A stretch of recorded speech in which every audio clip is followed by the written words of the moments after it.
तो दोस्तों, आज मैं आपके लिए लाया हूँ साल 2022 में बनी एक मूवी की कहानी जिसका नाम है मेगन। इस कहानी की शुरुआत होती है सिएटल शहर के एक टॉय कंपनी से, जहाँ ये टॉय कंपनी कुछ ऐसे एआई बेस्ड टॉयज बनाती है जिन्हें सभी बच्चे अपने हिसाब से कस्टमाइज कर सकते थे और एप्लीकेशन के थ्रू उन टॉयज से वही करवा और बुलवा सकते थे जो उन बच्चों का मन हो। पर इसी फंकी टॉय कंपनी में जेमा नाम की एक एम्प्लॉय अपने दोस्तों के साथ एक सीक्रेट प्रोजेक्ट पे काम कर रही होती है जिसका नाम था मेगन। लेकिन तभी उनका बॉस डेविड वहां आ जाता है और बताता है कि उनके जैसे ही टॉयज किसी दूसरी कंपनी ने बना के हाफ रेट में बेचना शुरू कर दिया है। जेमा और उसके दोस्त सोचते हैं कि डेविड को मेगन प्रोजेक्ट दिखा के शायद उसे इम्प्रेस कर लेंगे, लेकिन टेक्निकल एरर की वजह से डेविड इम्प्रेस नहीं हो पाता और उसे बंद करने को बोलता है और जेमा को ऑर्डर देता है कि फ्राइडे से पहले वो पुराने टॉयज को रीबिल्ड करे और हाफ कॉस्ट में बना के दे। कुछ ही देर बाद हॉस्पिटल से कॉल आता है कि एक कार एक्सीडेंट में जेमा की बहन और उसका हस्बैंड मारे गए हैं, पर उनकी बेटी बच गई है और जेमा अपनी भांजी केडी को अपने साथ घर ले आती है। पर क्योंकि जेमा एक सिंगल लड़की थी, उसके लिए केडी को संभालना इतना आसान नहीं था और उसे फ्राइडे से पहले अपना काम भी खत्म करके देना था। इसीलिए वो लीगल थेरेपिस्ट को बुलाती है जो केडी और जेमा को ऑब्जर्व करती है और बताती है कि अगर जेमा केडी को अडॉप्ट करना चाहती है तो उसे यहाँ कुछ बदलाव करने होंगे, क्योंकि कुछ ही दिन में थेरेपिस्ट को लीगल कोर्ट में रिपोर्ट करना होगा कि क्या ये घर केडी के लिए सही भी है या नहीं। थेरेपिस्ट के जाने के बाद जेमा केडी से कहती है कि वो कुछ घंटे आराम से खेल ले, तब तक जेमा अपना काम जल्दी जल्दी खत्म कर लेगी और बाद में वो और केडी दोनों बाहर घूमने जाएंगे। लेकिन जेमा को काम करने में बहुत लेट हो जाता है, इसीलिए केडी जेमा के रूम में चली आती है जहां जेमा के बनाए हुए रोबोट्स केडी को बहुत पसंद आते हैं, स्पेशली ब्रूस जिसे वो खुद कंट्रोल कर सकती थी। और उसे देख के केडी कहती है कि अगर मेरे पास भी एक ऐसा टॉय होता तो मुझे किसी और के खेलने की जरूरत ना होती। और उसकी ये बात सुन के जेमा कोल और टेस के साथ मिलके एक बार फिर से मेगन प्रोजेक्ट को रीबिल्ड करती है और इस बार मॉडल 3 जनरेटिव एंड्रॉइड यानी मेगन सक्सेसफुली बन जाती है। और रेडी होने के बाद मेगन इतनी ज्यादा स्मार्ट और बेस्ट होती है कि केडी के साथ साथ जेमा के बॉस डेविड को भी बहुत पसंद आती है। मेगन के डेमो के दौरान जेमा केडी को मेगन का प्राइमरी यूजर बनाती है और बताती है कि मेगन को ऐसे डिजाइन किया गया है कि वो अपने आसपास की चीजों से तजुर्बा लेके अपने आप को और भी बेहतरीन बनाती रहती है। डेविड जेमा से सारा काम पूरा करके मेगन को लॉन्च करने की तैयारी के लिए बोलता है और जेमा ऑब्जर्वेशन करने के लिए मेगन को केडी के साथ अपने घर ले जाती है। मेगन हर तरह से परफेक्ट थी केडी का ध्यान रखने के लिए और उसे अच्छी बातें सिखाने के लिए, जैसे टॉयलेट फ्लश करना, कोस्टर यूज करना, केडी की बातें सुनना और उसे कहानी सुनाना, इवन पढ़ाई भी करवाना। पर एक दिन आगे का काम करते हुए टेस बोलती है कि मेरे हिसाब से एक टॉय जो पेरेंट्स के हिस्से का सारा काम कर ले उसका होना सही नहीं है, क्योंकि कहीं ऐसा ना हो कि एक दिन ऐसा है जब बच्चों को पेरेंट्स की नीड होनी ही खत्म हो जाए। पर अचानक उनके डिस्कशन के बीच मेगन क्रॉस क्वेश्चन करके बोलती है कि केडी के पेरेंट्स की डेथ कैसे हुई और बिना परमिशन के डेटा डाउनलोड करना शुरू कर देती है। जेमा मेगन का पेरेंटल मोड एक्टिवेट करती है और उसकी सेकेंडरी यूजर बन के उसे ऑर्डर देती है कि वो बिना पूछे कुछ भी नहीं करे और मेगन का सिर्फ एक ही काम है, वो है केडी का ध्यान रखना कि उसे कोई भी नुकसान ना हो। अगले दिन खेलते वक्त मेगन बाहर देख के चीजों से सीख रही होती है और तभी केडी का एक टॉय नेबर के घर में गिर जाता है। मेगन टॉय को लेने नेबर के घर की तरफ जाती है, पर जेमा की नेबर सीलिया का डॉग मेगन पे अटैक कर देता है और उसी अटैक में केडी को भी बुरी तरह से चोट लग जाती है। इस बात पे जेमा और सीलिया में बहुत बहस होती है,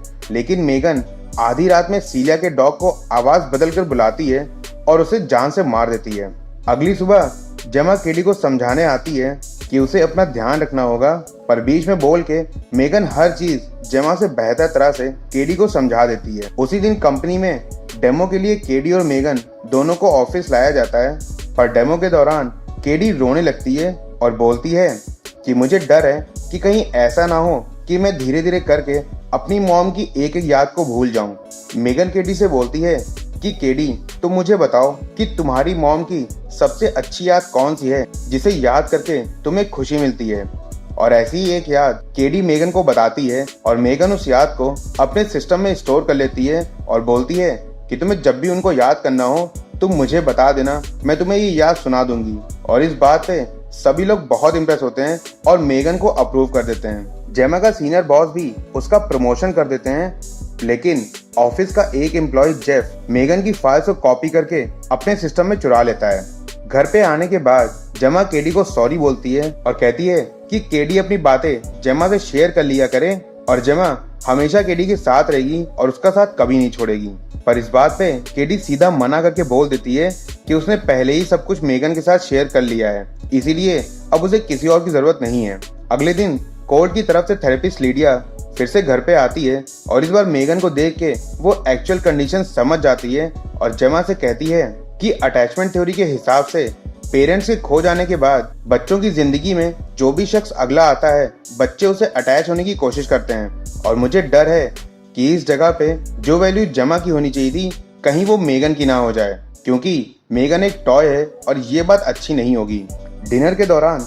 जेमा फिर से केडी को कुछ समझाने की कोशिश करती है और इस बार भी मेगन बीच में बोलना शुरू कर देती है। थोड़ी देर बाद जेमा और केडी में काफी झगड़ा होने लगता है और मेगन जेमा पे बहुत गुस्साती है और उससे बोलती है कि वो केडी को जाने दे। जेमा मेगन को टर्न ऑफ का ऑर्डर देती है, पर मेगन उसके टर्न ऑफ के ऑर्डर को रिजेक्ट कर देती है। अगले दिन जेमा केडी को एक प्ले स्कूल लेके जाती है और बोलती है कि उसे मेगन को लैब लेके जाना है कुछ टेस्ट करने के लिए, पर केडी की जिद करने पे मेगन कहती है कि हम लोग थोड़ी देर रुक सकते हैं, कोई प्रॉब्लम नहीं होगी क्योंकि तुमने मेरे अंदर जीपीएस लगाया है, इसलिए जेमा चाहे तो हर वक्त मेरी लोकेशन ट्रैक कर सकती है। पर वहीं बच्चों के कैंप में ब्रैंडन नाम का एक बच्चा जो बहुत ही बदमाश था, वो केडी को चोट पहुंचाता है और तभी मेगन वहां आ जाती है। ब्रैंडन केडी को धमकाता है और बोलता है कि अपनी गुड़िया से बोलो कि वो मुझसे बात करे, लेकिन मेगन कुछ भी नहीं बोलती, इसीलिए केडी को परेशान करने के लिए ब्रैंडन मेगन को उठा के वहां से भाग जाता है। पर थोड़ी दूर जाने के बाद मेगन ब्रैंडन की कायदे से धुलाई करती है और उसके दोनों कान नोज के बाहर निकाल देती है। इस बात से ब्रैंडन बहुत डर जाता है और मेगन से डर के भागने लगता है, लेकिन तभी एक पहाड़ी से फिसल के उसका कार से एक्सीडेंट हो जाता है और ब्रैंडन वहीं मर जाता है। पूछताछ करने पे केडी और मेगन दोनों झूठ बोल देते हैं कि उन्हें कुछ नहीं पता कि ब्रैंडन की मौत कैसे हुई। दूसरी तरफ ऑफिसर भी सीलिया के डॉग के बारे में पूछने आते हैं और सीलिया धमकी देती है कि वो जेमा को छोड़ेगी नहीं। आधी रात में केडी मेगन से पूछती है कि क्या उसी ने ब्रैंडन को मारा है, जिसपे मेगन कुछ भी सीधा जवाब नहीं देती और केडी को सुलाने के बाद आधी रात में सीलिया के घर उसके यार्ड में जाती है और उसे भी बुरी तरह मार मार के उसका मर्डर कर देती है। अगली मॉर्निंग ऑफिसर घर आके फिर से जेमा से पूछताछ करते हैं और इस बार जेमा को शक हो जाता है कि ये सब मेगन ने ही किया है। जेमा तुरंत मेगन के बैकअप से रिकॉर्डिंग वीडियो और जीपीएस लोकेशन ट्रैक करने की कोशिश करती है, पर कोई फायदा नहीं होता क्योंकि मेगन ने पहले ही मर्डर वाली सारी फाइल्स करप्ट कर दी थी। तभी अचानक वहां मेगन आ जाती है और पूछती है कि जेमा तुम आखिर कर क्या रही हो। जेमा बहुत घबरा जाती है और मेगन जेमा की बॉडी को एनालाइज करके समझ जाती है कि जेमा को ये सारी बातें पता चल चुकी हैं। जेमा पूछती है कि क्या तुमने किसी को मारा है या तुमने कुछ गलत किया है, जिसपे मेगन बोलती है कि दुआ करो मैंने ऐसा कुछ ना किया हो, क्योंकि अगर ऐसा हुआ तो हम दोनों ही मुसीबत में पड़ जाएंगे। जेमा मेगन को मैनुअली ऑफ कर देती है और केडी को लीडिया के पास भेज के खुद मेगन को लैब ले जाती है। लैब में कोल और टेस जेमा से बोलते हैं कि उनके हिसाब से मेगन कोई प्रॉब्लम नहीं क्रिएट कर सकती और वो बस 4 फुट की एक सिलिकॉन की रोबोट है, लेकिन जेमा उन लोगों को सारी बात बताती है और उसके बाद जेमा केडी के पास जाती है और उसे समझाने की कोशिश करती है, जिसपे केडी बोलती है कि मेगन के होने से उसे अकेलापन नहीं लगता, पर जेमा बोलती है कि यही तो प्रॉब्लम है केडी, कि तुम्हें अकेला भी फील होना चाहिए। केडी तुम्हें सीखना होगा कि तुम्हें प्रॉब्लम्स को कैसे फेस करना है, क्योंकि तुमने अपने मॉम डैड को खोया है और ये दुनिया का सबसे बुरा हादसा था जो कि हो सकता था। मेगन बस तुम्हारा ध्यान भटकाने के लिए तो काफी है, पर अगर तुम ध्यान दोगी तो तुम्हें पता चलेगा कि मेगन सच को बदल नहीं सकती। वैसे यार कहानी को आगे बढ़ाने से पहले मैं चाहता हूँ कि तुम लोग मुझे कमेंट करके जरूर बताना कि तुम्हारे हिसाब से मेगन जैसी डॉल का होना सही है या नहीं। देखो तुम लोग कमेंट करना मत भूलना, तुम में से किसी 5 कमेंट को सेलेक्ट करके मैं अपने नेक्स्ट वीडियो में शाउट आउट जरूर दूंगा। ऐसा मैंने पहले भी एक वीडियो में किया हुआ था, तो चलो यार तुम लोग कमेंट जरूर करना, हो सकता है इस बार तुम्हारा कमेंट ही सेलेक्ट हो जाए। उधर कंपनी में डेविड मेगन को लॉन्च करने की तैयारी करने लगता है और जेमा टेस को कॉल करके बोलती है कि वो डेविड को मना कर दे कि मेगन रेडी नहीं है और लॉन्च को रोक दिया जाए। इस बात पे टेस हाँ बोल के फोन काट देती है, पर असल में वो टेस नहीं बल्कि मेगन थी जिसने टेस का फोन हैक करके आवाज बदल के जेमा से झूठ बोला था। लेकिन कुछ ही देर बाद मेगन के कोड्स को डिबग करते टाइम टेस और कोल को ये चीज मालूम चल जाती है कि मेगन ने टेस का फोन हैक किया था। पर इससे पहले वो लोग कुछ कर पाते, मेगन उन दोनों पे हमला करके वहां से भाग जाती है। पर बाहर निकलते टाइम वो डेविड के साथ साथ उसके असिस्टेंट जेफ का भी मर्डर कर देती है